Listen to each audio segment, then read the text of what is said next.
We are continuing to follow the status of Jennings Senior High School, and students returned to the classroom. This after a pipe burst inside the school, delaying students from getting in the building. First Alert 4's Haley Kirby has been following this story for weeks.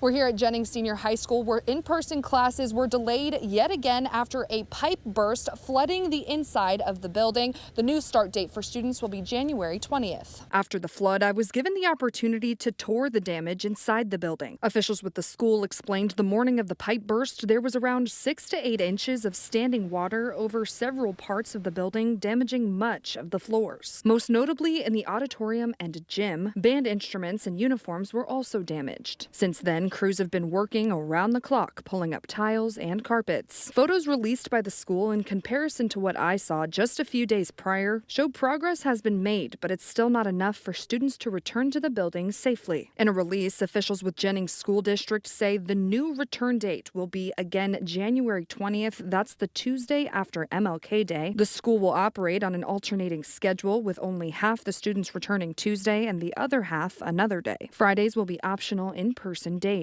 That alternating schedule can be found on our First Alert 4 app. District officials are giving the opportunity to parents and students to tour that damage and see the repairs themselves at town halls happening this week on Wednesday and Thursday from 3 until 6.